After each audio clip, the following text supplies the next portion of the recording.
Sorry about that. Just wondering if the microphone was working. Welcome, everybody.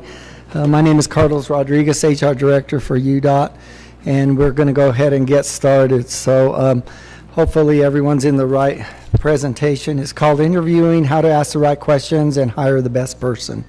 The presenter is going to be Jace Meekum. He graduated from Utah State University in 1998 and has been working for UDOT since then. He has worked for the complex TOC Region 3 and also Region 1, and his divisions include traffic and safety, maintenance, design, and he's currently a resident engineer. He also reports that he is really good at making soft serve ice cream cones. Let's go ahead and have Jace present. Thanks.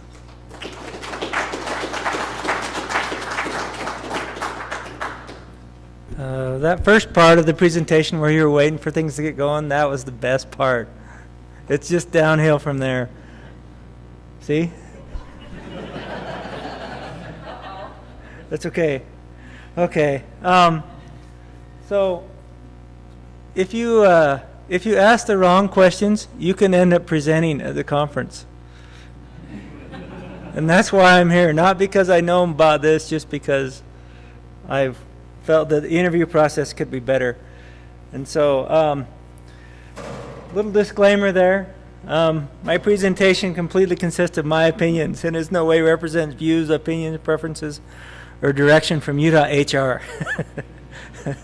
So this is just what I've learned from my experiences. Now I have hired several positions. I've hired 21 positions. It includes a couple of field engineers, 5 construction level 4s, 4 Transtech 3s, and 10 interns. That's probably because people don't like to work for me and they just leave and I have to replace them. I really don't know. I've been on a lot of panels, mostly maintenance associated positions and rotationals, and I've gained a little bit of perspective from being on a panel. That's different than interviewing. But I have interviewed 6 times since I got hired with UDOT. And the first one was, of course, when I got hired. And I've been successful in 2 interviews so far. So the one I got hired in, and then the one for this position. And all the other positions where I was successful, there weren't any other applicants. And so they didn't have to interview me. So I'm really probably not a great interviewer. But all I know about interviewing and most other things I learned from making mistakes and trying to figure it out on my own. So what is the ideal end result of the interview? And that, of course, is the selecting the best candidate and then having the unsuccessful candidates not hate you, and having those who work with the best candidate not hate you for hiring someone terrible, and then you don't hate yourself for hiring someone terrible. And I think most people have had some experiences with that, thinking I really should not have hired that person. Let's see. So here's some experiences that I've had in the interview process. When I was a designer probably about 8 years ago, and there were 2 PM positions that opened up. And of course that was a 12% raise for me, so I thought, hey, I'm going to put in for that. And Nathan Lee was the hiring official. He was the program manager in Region 1 at the time. And they had 2 positions, and a bunch of us put in, probably like 4. And so I knew I had very low odds because there were other people there. And we interviewed, and Darren Fristrup got one of them, and then the other one, they looked at the rest of us candidates, and then they offered it to 2 people who didn't even apply for it, and they turned it down.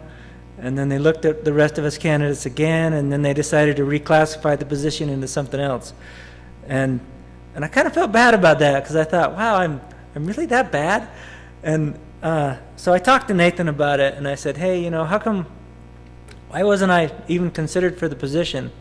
And the things that he brought up is he gave me 3 reasons. He said, well, when you make a decision, you tend to rely on your peers a lot more than you probably should to help you make those decisions. And you also seem to make the same mistakes over and over again in your current position, and you're not really that great of a designer. And it's true, I'm not a great designer. And I thought that was kind of funny because none of his interview questions had anything to do with the reasons he didn't hire me. And I thought that was kind of, I don't know. I didn't think that was a good way to do it. You know, if you're interviewing someone, shouldn't you use the information that you get from the interview questions? And one of the problems was that my current supervisor was on the panel. My current supervisor didn't like me very much. Part of it was because it was when Corey Pope was our region director.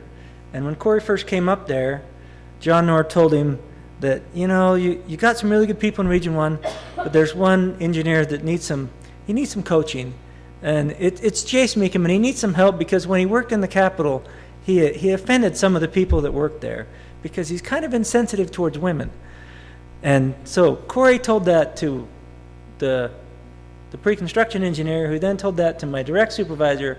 And so he made a point to call me in like every month and talk to me about being offensive towards women, which was kind of funny because I never had a rotation in the Capitol. He had me mixed up with somebody else. And so I didn't get off to that great of a start there. And I later found out who that person was after talking to Corey, but I won't tell you who it was. But those of you who know who's been in the Capitol could figure it out. So my current supervisor didn't have a great opinion of me, but that came out in the panel discussions apparently. And I don't know, I didn't feel like that was the best way to run that. And so I kind of got a bad feeling about interviewing, and I thought, this is a terrible process.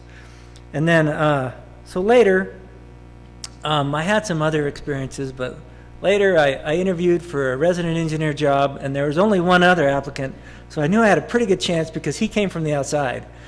And so I was the only internal applicant, and I just barely squeaked in ahead of him, I guess, is what they told me.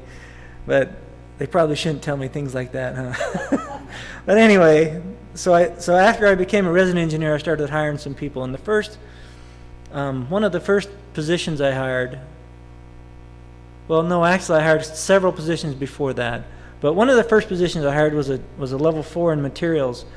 And I remember when I went and talked to the unsuccessful applicants, I was telling them, hey, you didn't get hired, and we hired somebody else, and they wanted to know why and what they could do better. And I didn't have any good answers. And then later on, I ended up replacing almost the whole crew. And then after that, I've hired some more people.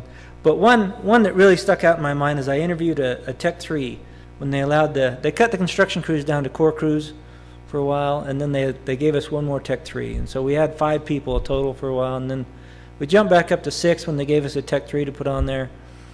And so I interviewed for that, and one of the guys that interviewed, after the interview, he came up to and told me that he felt like this was the worst process he'd ever been through. That I wrote it down.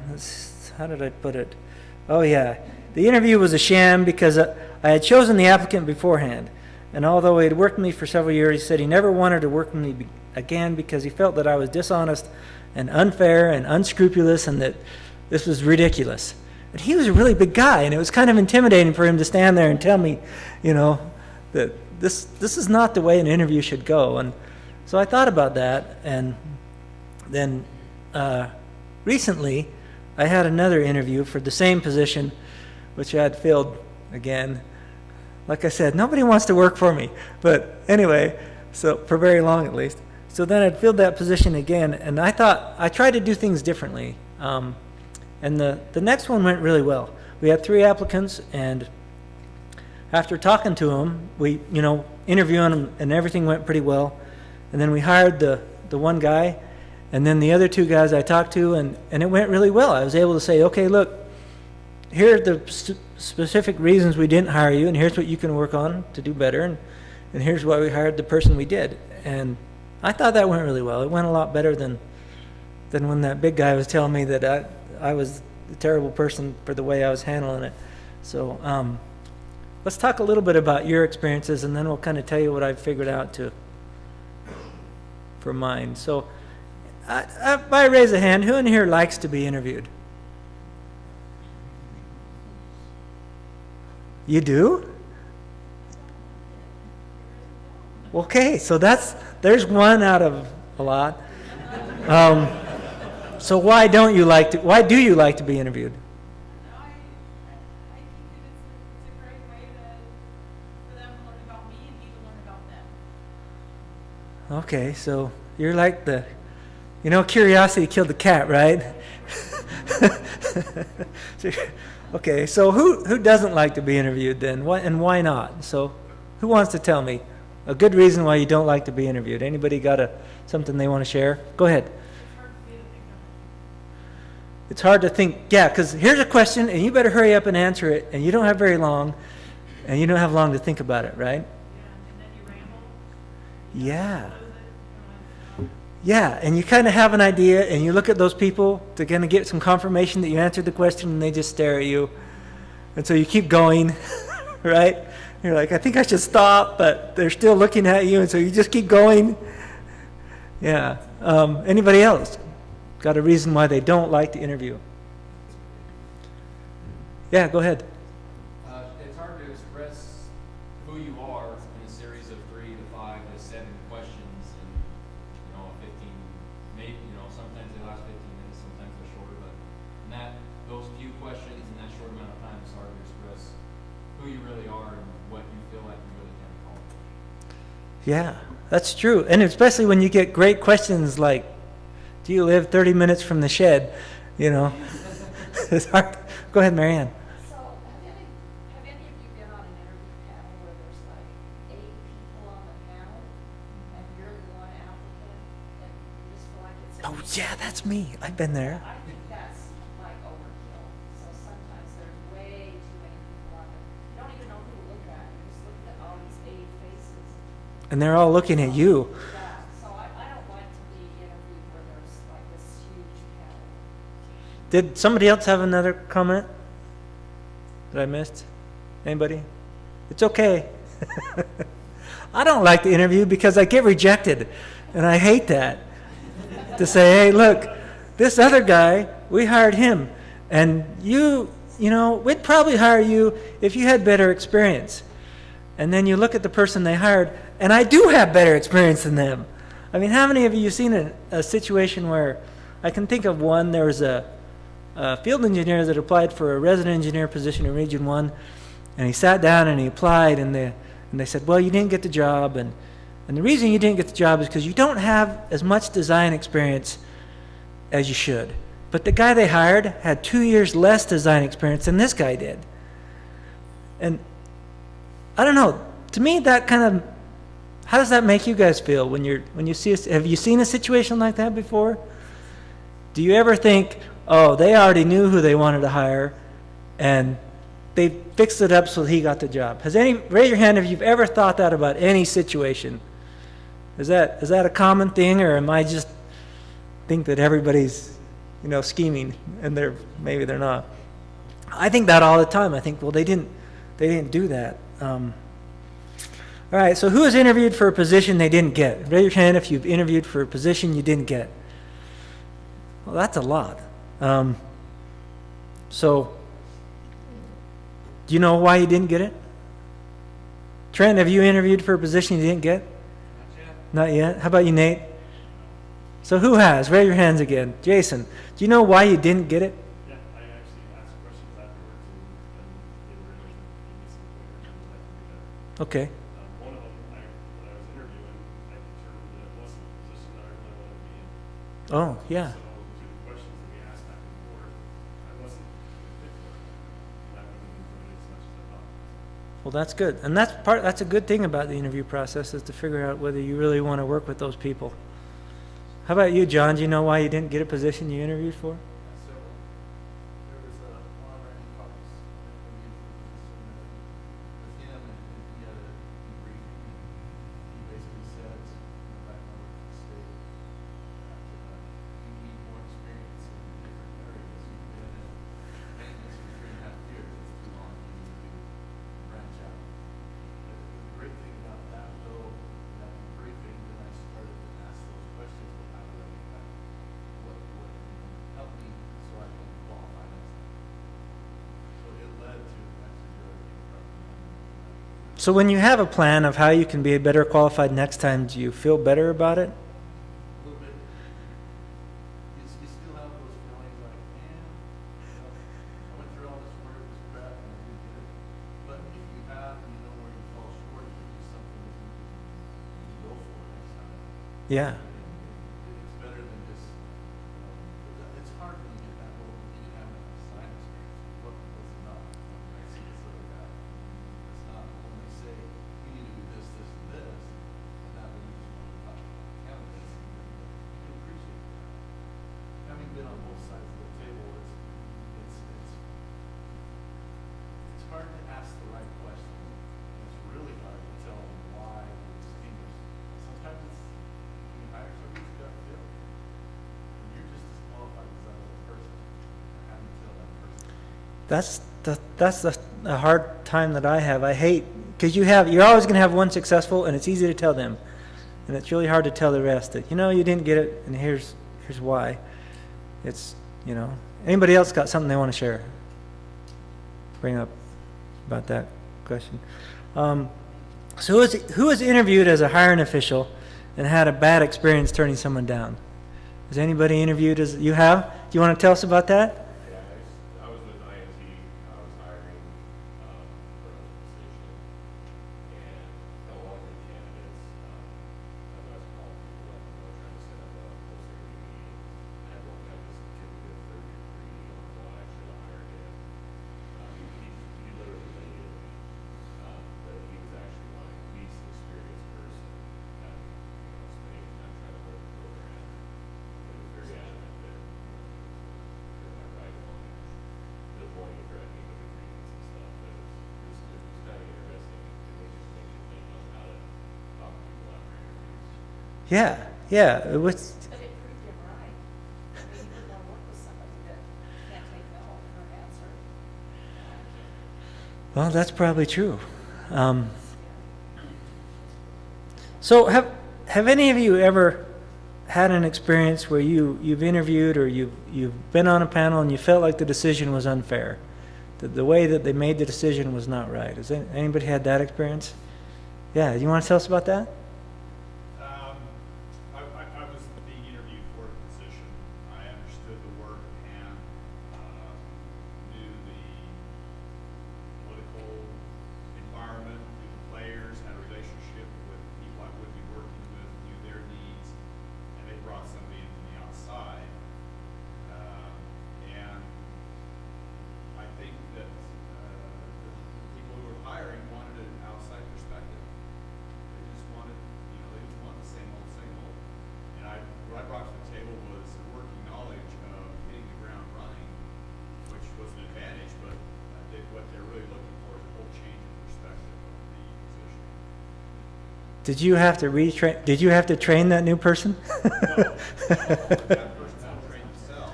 And Yeah. Of course, they had to live with less results for the first year. For the learning curve, yeah. That person's learning curve. That person did bring a different perspective and a different energy to the position, and I thought that was an advantage. But he left after 3 years, and then they were right back to needing somebody else to go at it. Yeah, and that's a hard thing. So the interview process can be, well, I haven't found a part that's fun. Maybe you have. Okay, here's a little bit of practical leadership that I've learned from my interview experience. If you hire your friend, you've just made your job a lot harder and probably lost a friend. And I have hired some guys that I was very good friends with, and it's really hard to sit down and say, you know what, you're really terrible at this, and you need to get a lot better at this, or else I'm going to have to start disciplinary action. And that's really hard when that is your friend. So I don't recommend that. But if you do have someone who you think would be great in that position, then it's important to hire the skills and traits and characteristics and not the person. And so if I think Brady Shakespeare would be awesome at this position, I need to sit down and think about, so what do I like about Brady Shakespeare? Why would he be awesome about this position? And then try to ask questions that, that exemplify those skills and traits and characteristics. And if your friend is the best candidate, like I said, ask yourself why he is the best candidate, and then ask questions to showcase those skills, traits, and characteristics. Because that's really what you're trying to hire. There may be somebody who has better characteristics and skills and traits than that person. So here's another thing that everybody doesn't realize, that people are different, and most are better at one type of a job than they are another. and will perform differently under different management styles. So just because someone is not well liked where they are doesn't mean they won't be awesome somewhere else. I think I'm a pretty competent resident engineer, but I'm not a good designer. I'm really not. I hated it. and I know that I'm a much better resident engineer than I was a designer. I don't think I'm, super awesome or anything, but I know I'm better at this than I was at that. And I know I'm easier to manage in this position than I was there because I'm much happier here. And so I think that a lot of times people, hiring officials, will say, well, this guy's really bad at his job in maintenance, so he's probably going to be bad at his job in construction, or maybe he's going to be bad at his job in permits. And I don't think that's the case. I know of several individuals who are, the maintenance guys hate them, but when they come to work for me, I think they're awesome because their skill set is much better suited for what I want them to do than what their maintenance supervisors want them to do. And so it's good. You need to keep an open mind, I've learned, about that. You can't say, well, his supervisor hates him, so I don't want to hire him. But you have to consider that maybe he is somebody you don't want to hire anyway, but maybe he wouldn't be. And then here, of course, is one of the base rules is never believe anything you hear about those you are interviewing without checking into it. Always find out for yourself before you act on information you receive. Check the facts and use your logic to see if it makes sense and is congruent with what you know of that person. I had one supervisor tell me, you don't want this guy, he's just lazy. He never wants to work. I drove up on the site one time and all the other guys were working and he was sitting in a chair. But I've worked with this person, and this person is a really hard worker. They're always going. In fact, they don't ever want to sit down. And so what he told me didn't make any sense with what I've actually seen. And although I respect the person who told me that, he's wrong, at least for the situation that I'm looking at this person in. And I found that this is a very common problem among everybody at UDOT, I think, and everybody everywhere, is we believe too much of what we hear and too little of what we actually know or think about. And so if you have I don't know how many times I've been told, well, your guy he's reporting way more hours than what he's working. Because when I get to my maintenance shed, his truck is still there, so I know he leaves after me. And then when I get done with my 10-hour day and I go home, his truck is back, and so I know he worked less than 10 hours, but he's getting overtime, so I know he's cheating you. But that guy didn't see him come in at 2 in the morning and watch the concrete pour, and he didn't see him come in on Sunday, and he didn't see him come in on Saturday. And I know when he came in, and I know he's not cheating me on the hours, but the guys at the maintenance shed, he didn't know that. But he feels like he knows everything, and so he's going to tell me he's cheating you on the hours. And so when we hear things, I think it's always a good idea to suspect it, to not believe what you hear. And maybe you guys have a different opinion. If you do, go ahead and tell me, but I've had a bad experience when I believe everything that I hear. If there is someone who may complain about who you hire in this position, consider involving them in the panel. If I have a say in who is hired, I'm less likely to complain and more likely to put time and effort into their success. So if I'm part of the hiring process and I pick this person, I don't want them to fail, even though I'm not the hiring official. And so because if they fail, that means I picked somebody stupid. Or the person isn't stupid, but I made a stupid decision and picked the wrong person. And so I think those people have a vested interest in the panel. And this slide was supposed to be like 4 slides before this, where I talk about how, I don't know, something happened. This is how I gain all my knowledge right here. Let's see if it works. Let's see if we got any sound. Jason, you got no sound. Okay, never mind. Somebody can do the voices for me. Did I mute it? Here we go. Hang on. Can you hear it? We'll run it again, because we got plenty of time. Okay. So, here we go. Will not be done. Oh, it's still quiet. You will be destroyed.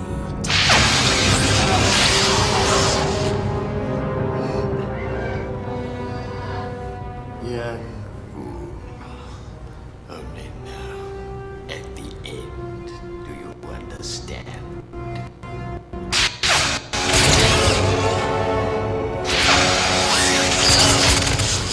All right, so that's how I learn. Only at the end, only after I've screwed everything up, do I look back and say, "Oh yeah, that's how you should do it."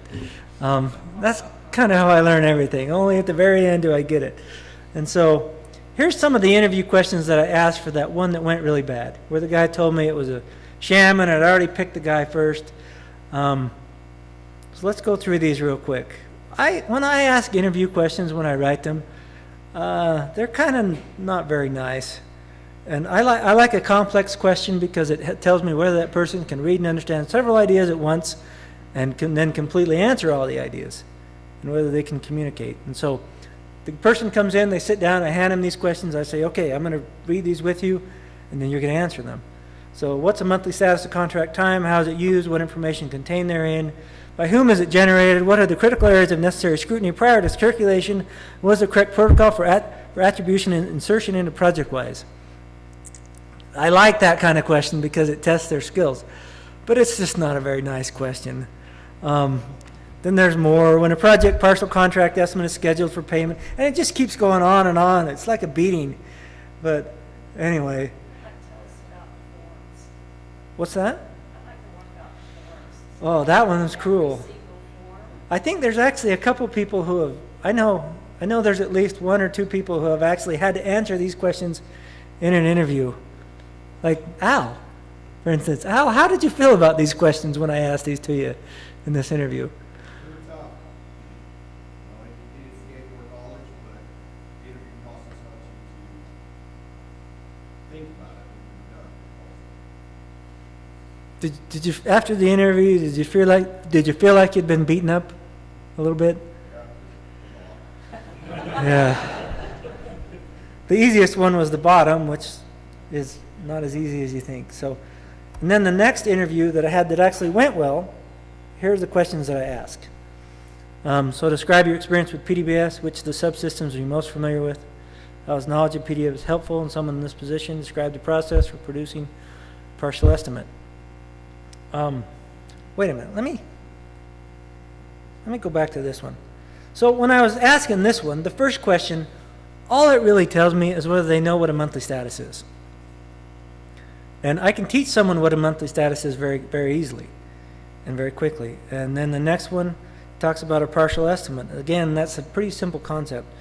The next one asks about a process review, which is again a pretty simple concept. The next one, what's the key to good documentation? That's actually a pretty good question.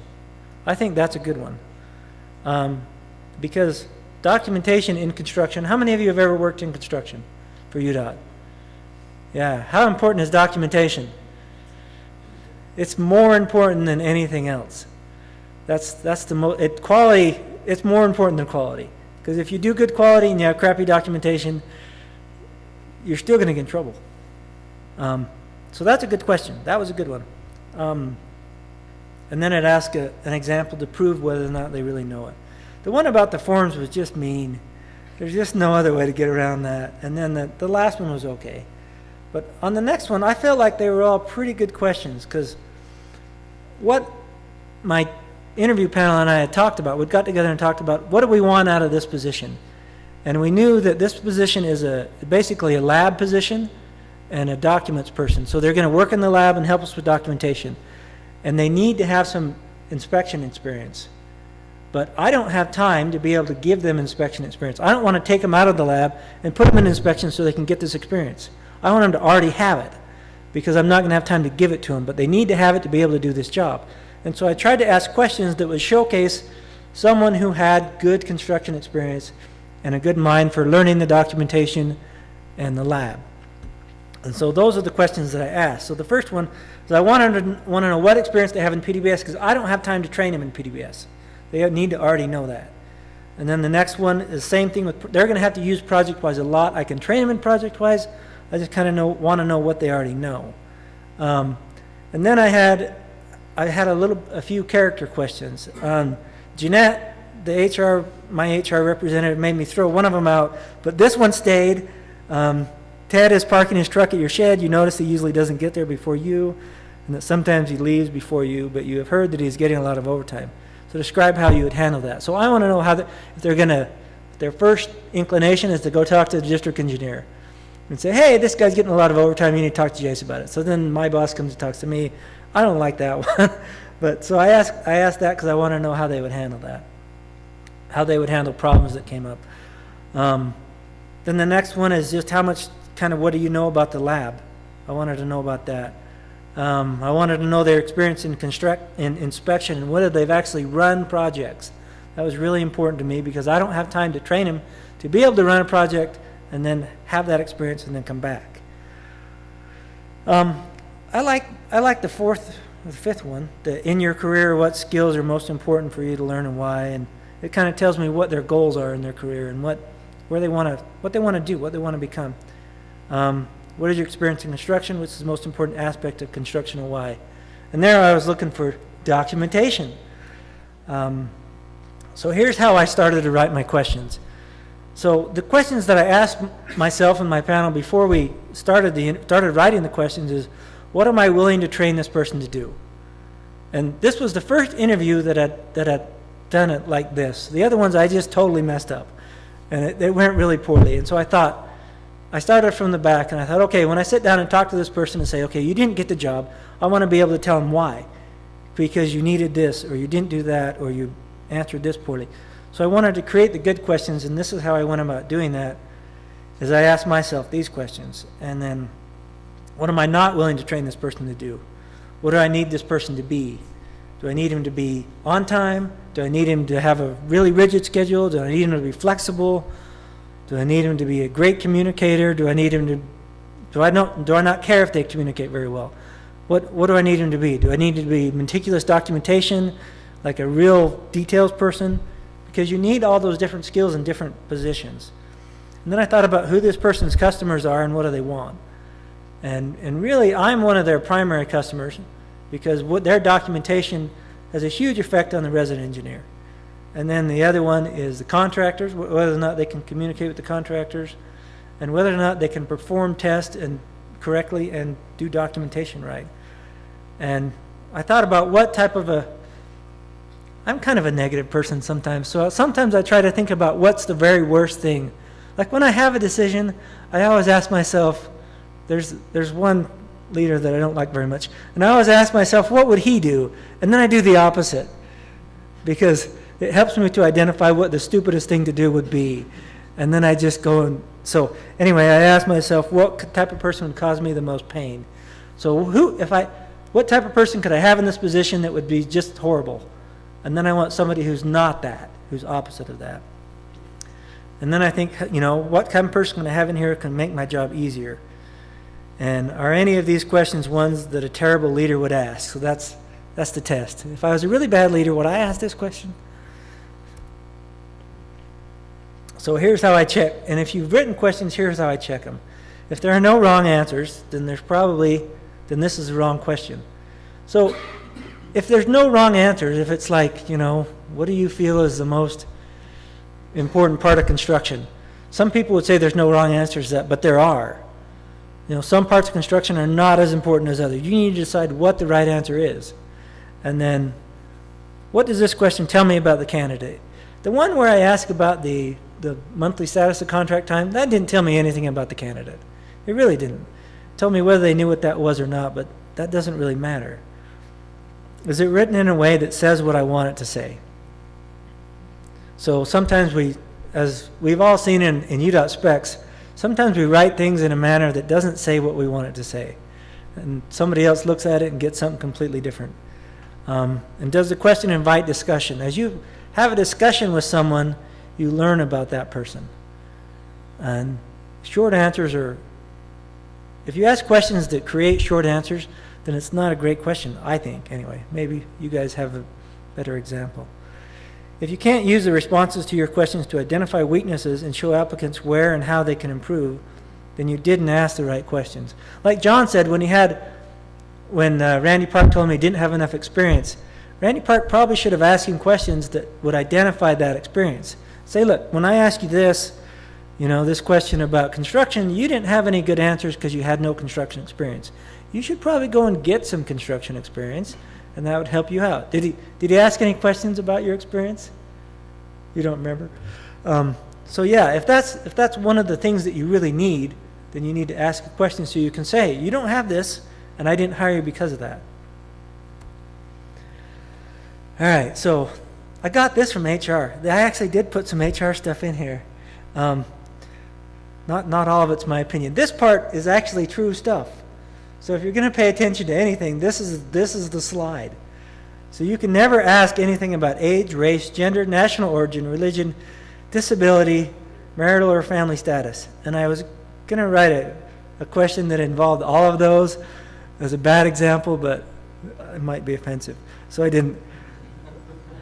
And then have HR review your recommendations. Like I told you, Jeanette threw one of mine out, and rightly so.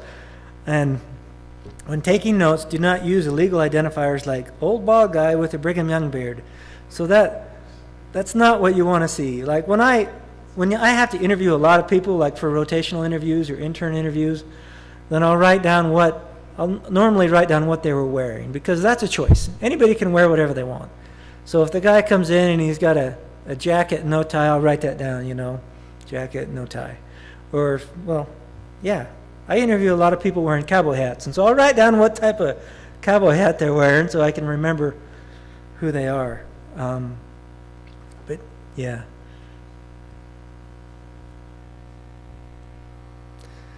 So the next part is you need to choose a panel. And kind of how I mentioned before, choose somebody who's going to complain if you hire somebody bad.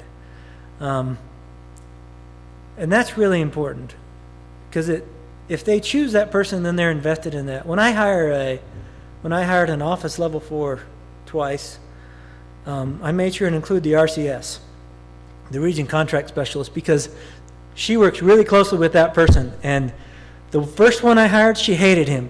They didn't get along at all. And so the next one I hired, when I hired that person, I made sure to include her in the panel. And then she didn't hate him, and she was a lot more inclined to help him succeed than she was the guy she hated. Make it the right size. Like Marianne was saying, when you sit down and there's 15 people sitting in there, then you think you just want to run or hide under the table or something. I like about 5 people. What do you guys think? What's the right size panel? Has anybody ever been in a panel where there's a lot of people? When I interviewed for a rotation or to get on with UDOT, there was like 10 people in there, and Shauna Lindsay and Peter Tang and a whole bunch of other people I can't remember, and they were really scary. And I remember that. Has anybody been on a panel where there were only 1 or 2? How did that go? That was intimidating because it's like, well, these 2 people are going to try to make a judgment about me, and I'd feel better if it was 3 or 5, actually. Just some people are going to have better experiences or understand some of the nuances of the answers I give. That's true. Yeah, everybody can it's like everyone has a little bit of different version of the truth. That's why you don't ever believe what one person tells you, because they only have a little chunk of it. And 100 people can have 100 little chunks of it, and maybe they're all different. And the same thing on an interview panel. When you sit down and judge because that's what you're doing. You're sitting down to judge a person. When you sit down and judge a person, you're only going to be able to judge a certain part of that person. See, I like about 5. 6 would probably be okay. 4, I don't know. What does you guys think? 3 is the best? And why do you think 3 is the best? So then you don't have to tug vote. If you only have 2 people, they could totally disagree with you. Okay. If you have an odd amount of people on the panel, then it can't get skewed one way or the other. That's So true. it'll be a little more average perspective. Have you ever been on a panel where there was some serious disagreement? Has anybody been in that position? How did you resolve it? Look at the most important aspect of what you're trying to get. Temperament. Need somebody who's got a good temperament. And you teach the rest of the skills, then hire someone who's a good fit temperament-wise. So would it be helpful to have gone through that list of questions? What do I really want to train this person to do? What do I not? What I don't care about? That's a really handy thing, I think. So anyone can be on the panel, but beware of those with a conflict of interest or preconceived prejudices.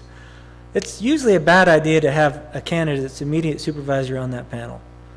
I think, but, maybe not. I don't think there's any rules against that, but I think it's usually a bad idea, but I don't know. If they're not on the panel, it doesn't matter. If you're gonna pick that person, you're gonna go back to the supervisor and check references.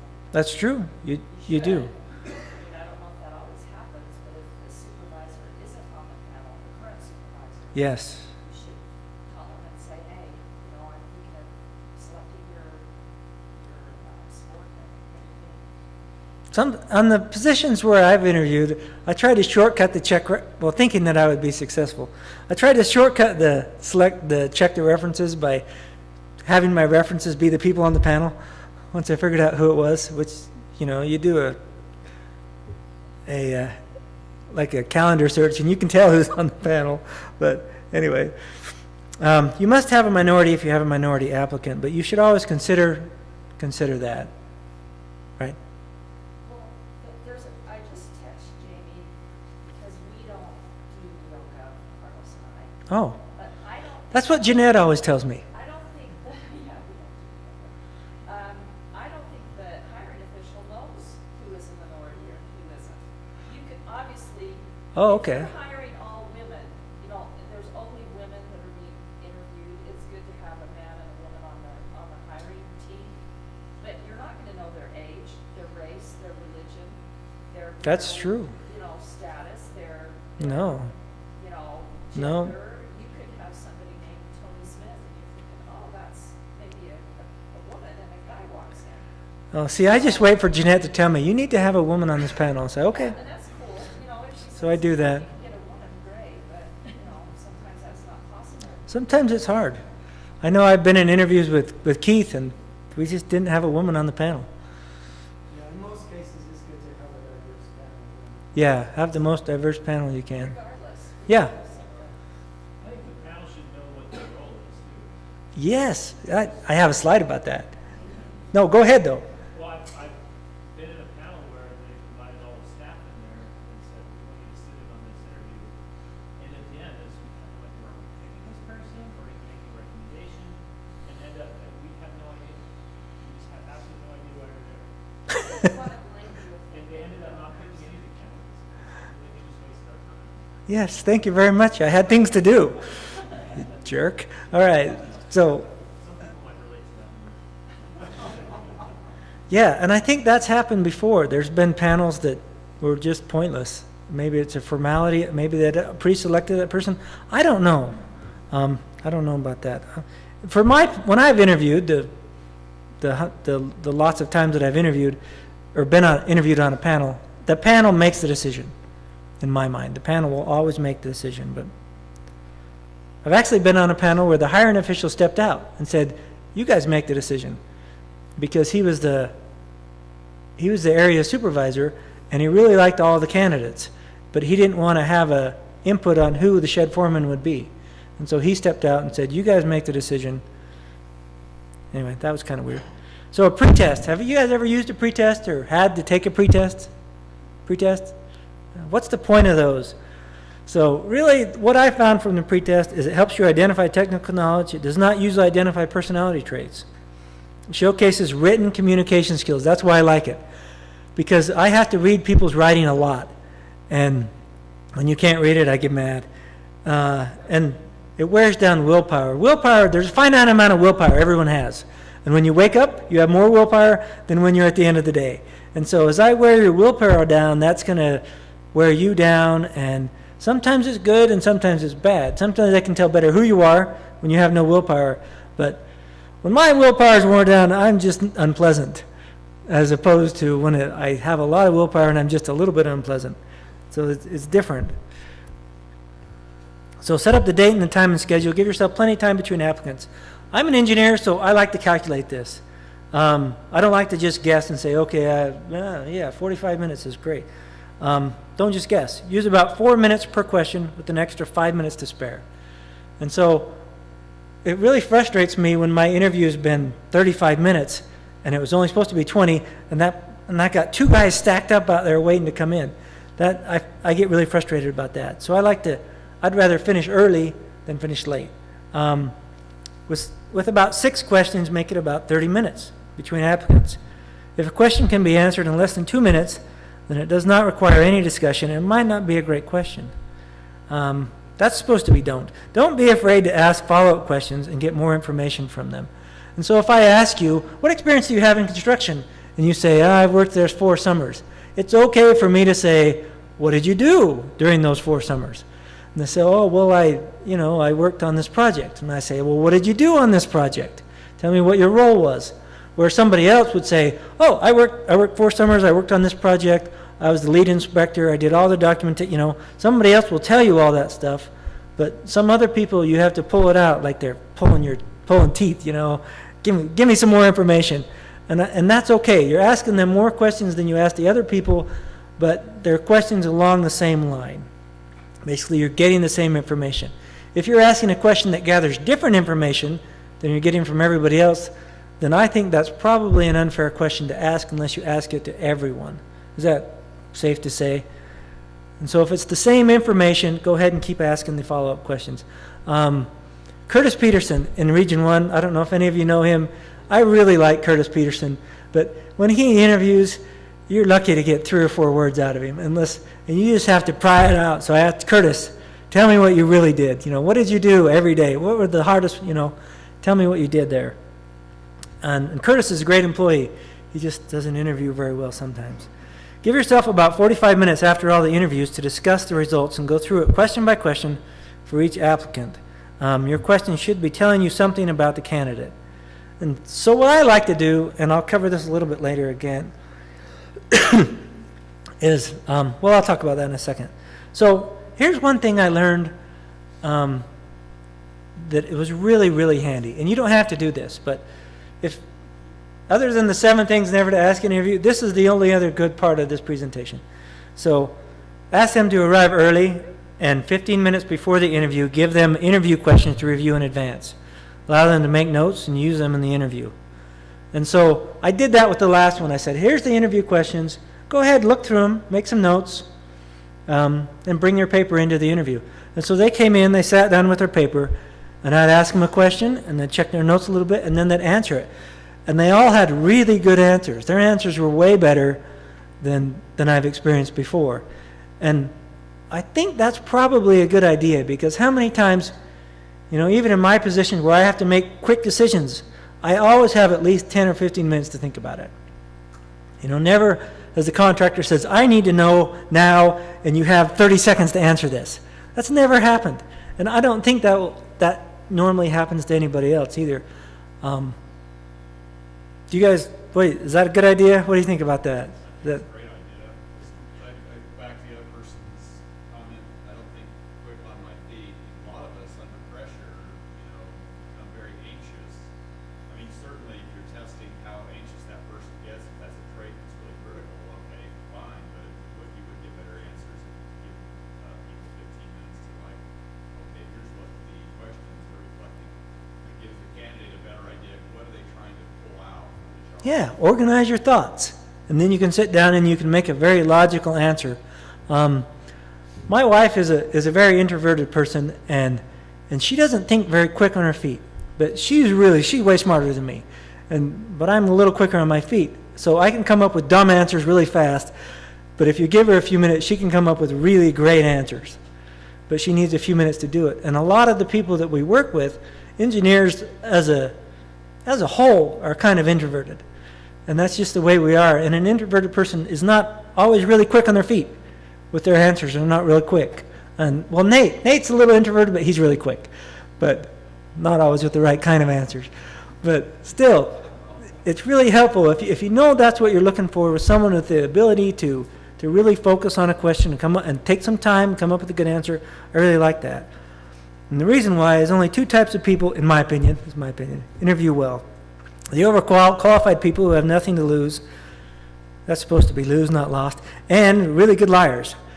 And giving them time to review and make notes will give you a far better idea of who they are and how they function. And you can kind of determine that by asking follow-up questions, because the really good liar can't remember what he told you. And so, his story won't always be straight. But be professional, be fair. Ask them the same questions. Don't joke around with them with the ones you know. So if a guy you know really well comes in and sits down, don't start joking around with him and ask him what, about his hunting trip or that was, yeah, it can kind of put him at ease, but it also puts him out of the professional mindset. That's my opinion. Concerns about applicants. Here's another thing that I think we ought to cover. And I've been hesitant to include this, but I've been awfully tempted in an interview to say, okay, look, we're interviewing, and Nate, I have a problem with you because when I've worked with you, you were always late. So that's my major concern with you, Nate, is you're kind of late. And that gives you a chance to rebut that in front of the interview panel. Because when I interviewed for the PM job, I could have rebutted all those things that he said. Well, you asked your peers for advice on all the decisions you make. Well, yeah, I asked my peers for advice. I haven't been a designer very long, and every time I go and ask my supervisor for advice, he tells me to go ask my peers. And so I go ask them. But now I'm getting in trouble for that. And then he says, well, you make the same decisions over and over again, or mistakes. And you're right. I designed a job. I went and handed it to you. You gave it back to me bloody, and I went back and fixed all those mistakes, and then I gave it back to you again, and then you caught more things that I screwed up. But instead of telling me, look, this is what you need to do, he never really trained me to do design. He just kind of let me figure it out. And so, yeah, in that process, you make the same mistakes a lot. And so I could have rebutted that easily. And then he said, you're not a very good designer. I could have easily said, that's because I had a really crappy supervisor. But maybe, I think the result would have been the same. They would have hired somebody else. But anyway, I thought about that, and I wondered what you guys thought. Is that an appropriate thing to do in an interview, to express concerns you have about that particular person? During the interview, No? You think that's a bad idea? I have a lot of bad ideas. What do you guys think? You think that's... I think there's ways to do it without being personal. Yeah. Personalizing it is, But you need to do it before you make the decision. but I don't think you should do it prior to the interview. You should go in with just, kind of an impartial, let the interviews play out, let the panel score, and then talk about any issues that you have with certain applicants. And if they're not scoring high, it doesn't matter. That's true. Talk about your top applicants. If there's a problem with the top applicant, then of course you have to discuss why that person shouldn't be selected. I've been on panels where the person aced the interview and I've never selected in a million years. I don't care if the second interview had 20. Well, then you asked the wrong questions, Marianne. No, I think they're very talented, but their soft skills are really poor. Well, then shouldn't you have asked questions about their soft skills? We did, but you can lie about stuff like that. That's true. There's a good liar part. Anybody can ace an interview. So, Well, but you I don't know about anybody, but a lot of people But you can. can't have those preconceived things, taint how you score them or how you view them. I think that's probably true. What did you have to say? I just think if you go into an interview and people were questioning things that happened in your past, that's gonna give you a bad taste for that interview because I wouldn't think you have a fair crack at it because maybe someone doesn't know the other person's weaknesses and you're calling someone's weaknesses out from the whole panel. Hmm, Putting bad that's a good point. perspective for someone else who maybe doesn't know. But the panel's going to talk about it afterward anyway. Well, that's fine, talk about it after amongst yourselves, but don't call it out. Hmm. That person being interviewed is then feeling, I think you're calling, no one likes to be called out from the crowd. That's true. I hate that. That is sad. Mike? So I interviewed, we had some preconceived things, so what we just did a hypothetical situation question and asked every candidate, not to say, hey, candidate A, I've heard you're bad at this, justify it or defend yourself. We asked a general question that identified that characteristic that we get questions on. We actually saved that one for the end of the interview. The response would you get a normal professional answer that we interviewed and we put that in the end. It was specifically designed for one candidate that we knew, but we asked every candidate the same question. I think that's a pretty good solution, Mike. I like that. That's good. Now I've learned something more. You can also, because they're supposed to give you references, right?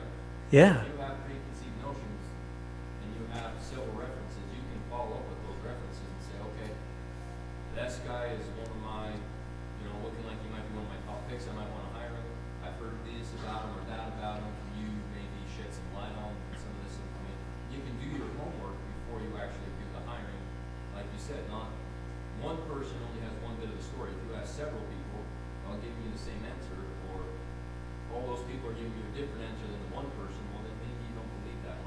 Yeah. Don't believe everything you hear. There's other ways you can do your homework. That's besides true. interviewing if it's something that can't really be asked in the interview questions. That's a really good point. I like that. The state employees though, are we, like, I've heard there can be issues if you're a reference, and are we allowed to give an honest opinion about these people that we put on a reference for, you know what I mean? Oh, yeah. Yeah, no, you should. You're, Because I've heard conflicting things, like if I say so-and-so's a lousy worker, then that can come back on me.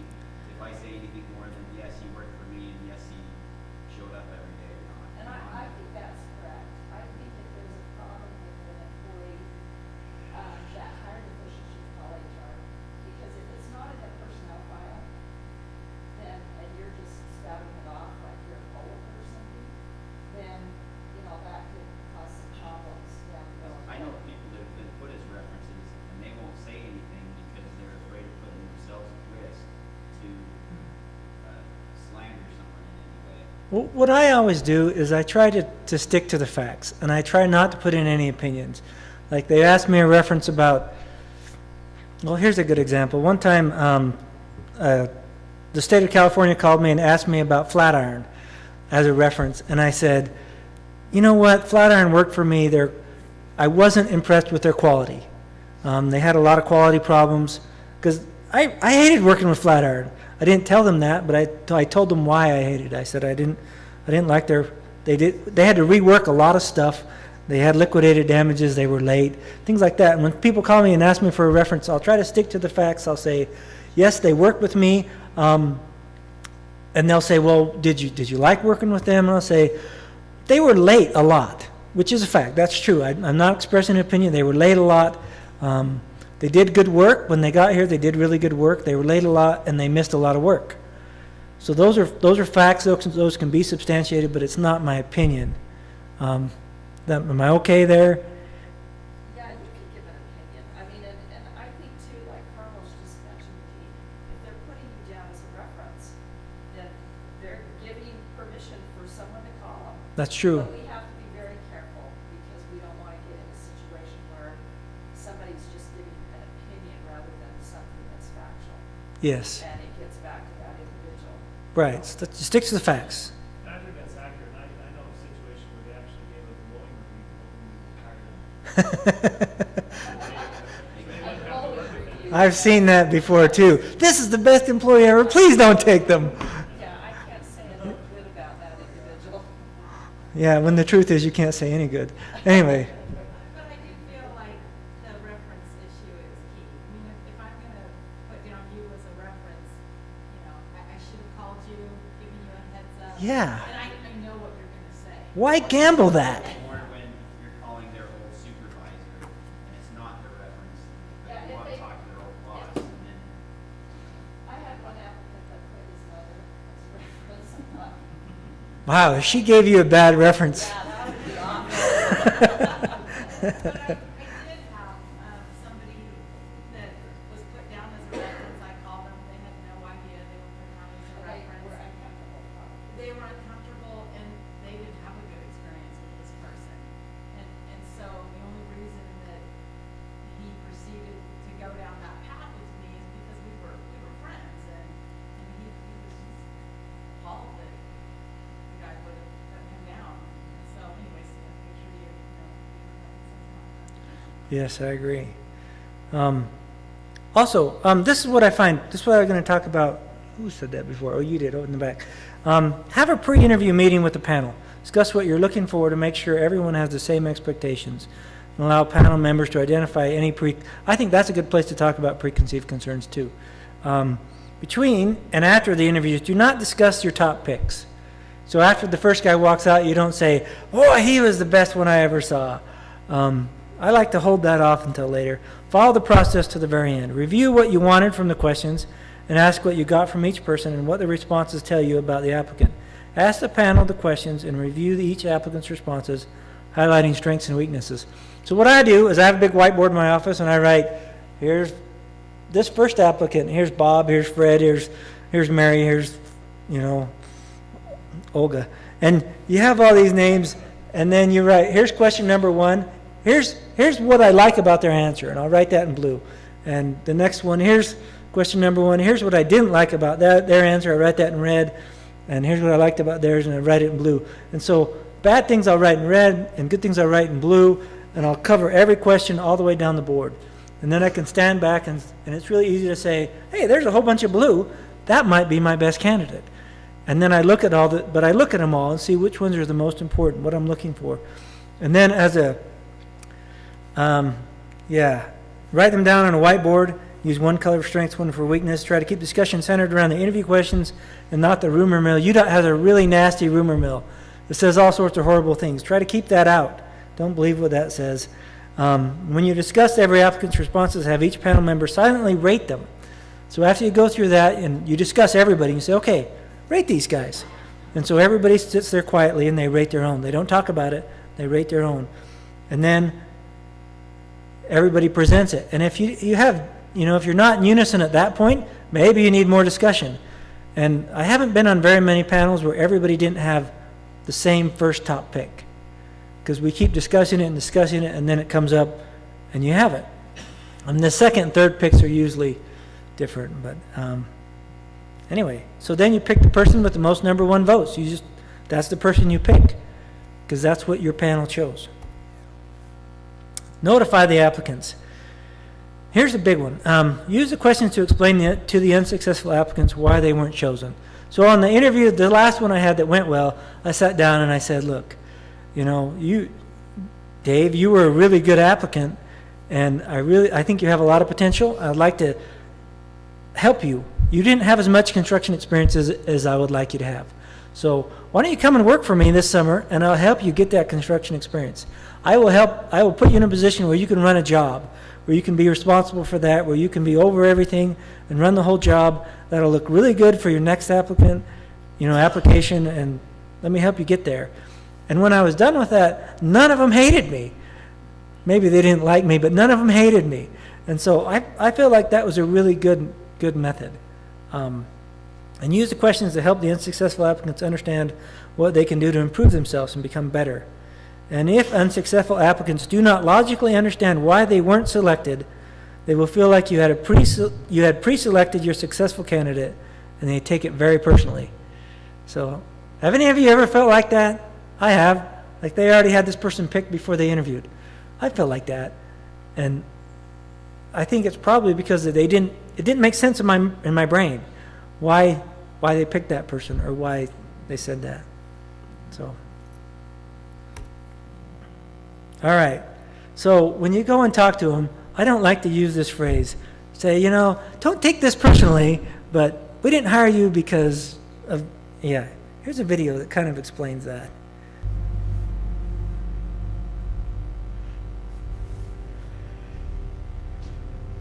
Operations control. Strike personnel on site. Forensics. Captain. Hello.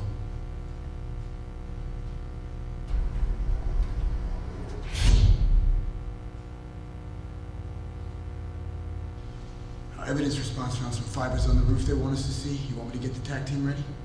No, let's wait and see what it is first. Right.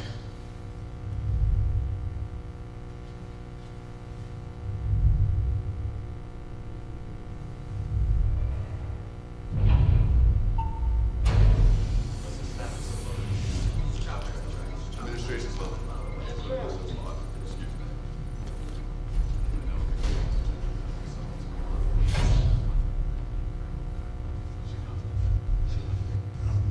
Sorry about what happened with Fury. Messed up what happened to him. Thank you.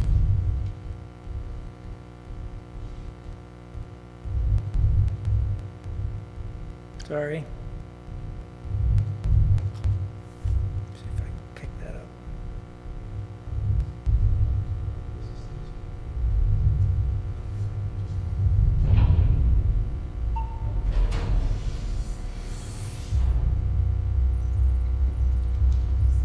Records.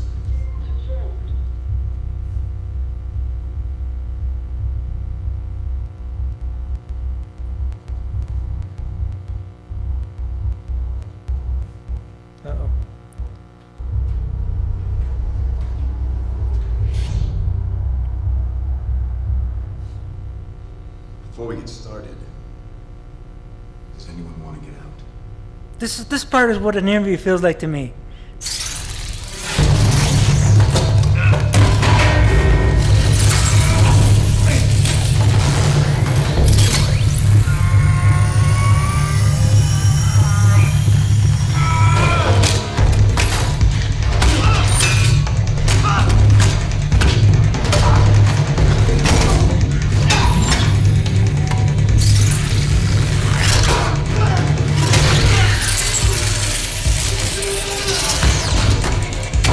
Mobilize strike units, 25th floor.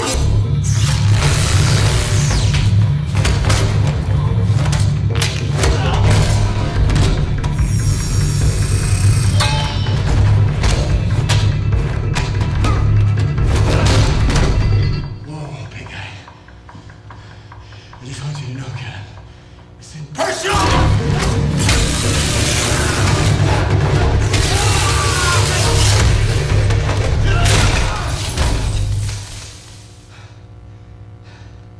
It kind of feels personal.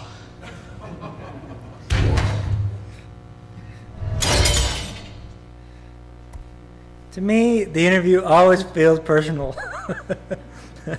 Anyway, here's a bunch of questions that I found.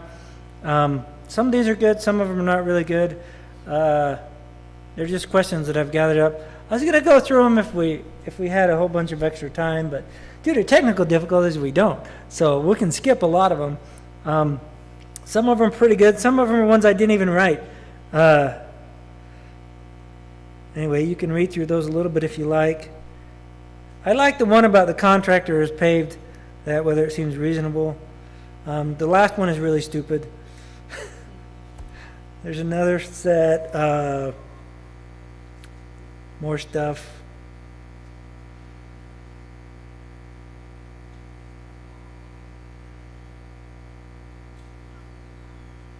Let's see, negotiation one. Some of them are very specific. Now, granted, these aren't necessarily good questions. They're just questions I've seen. See if I can find the one I wanted to talk about. So, before we leave, what have you guys found to be effective in interviews? We kind of talked about that a little bit, but has anybody found something that we didn't already talk about that you think should be incorporated into every interview? Yeah. Well, it's more applicable to some than others, but it's a legitimate question. Why do you want the job? What do you have to offer? So what does that tell you about the candidate? It tells me their motivations. If it's just a job or they have something they really want to work for the organization, there's a difference. So is motivation a big deal for you? Sure, I want somebody who's motivated to be there, work for me, work also, depending on the position, that they really want to come and work for your organization because of X, Y, Z. Maybe they want a job, they just want a job, but they understand, look, I can go out and make more money, but I want to be here in your organization because you have other things to offer beyond the job, to make me a better person, better employee in the long run. Or are they just out here for a job? It's like, as soon as they find something that pays better, I'm gone. So why is it important for you to know that? It's going to be a long-term employee. Plus, if I hire an employee who is excited about working for the organization, I feel like it's responsible for me to hire a good employee, not just for me at the time, but as a supervisor or manager, what I'm trying to do is to get that employee ready for the next step. If it's going to help my organization, it's going to strengthen the entire mission of what we're trying to accomplish.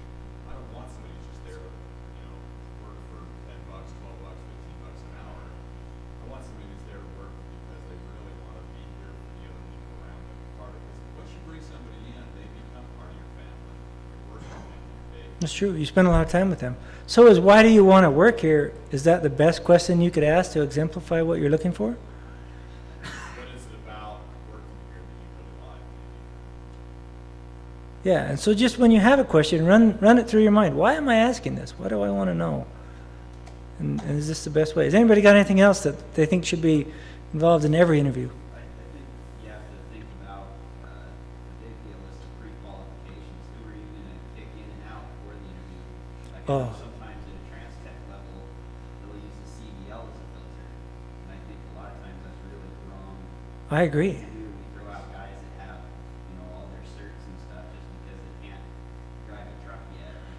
I agree. Back to what do I want to train this person to do? What am I worried about? Yeah, and they're going to spend half their time in construction anyway. And so I don't need a CDL over there. But that's a whole nother breakout session on how to create the right job bulletin, I think. And that's because you're right. You can throw a lot of people out that shouldn't be thrown out. We throw out a lot of good candidates a lot of times, especially with that one specifically. And so whoever's creating that bulletin, they can put on that bulletin whatever they want. Well, not whatever they want. They can choose what goes on the bulletin. But they have a lot of say in that, and that's a big one. Anybody else have anything? Great. Thanks for coming. That's an hour and a half you'll never get back.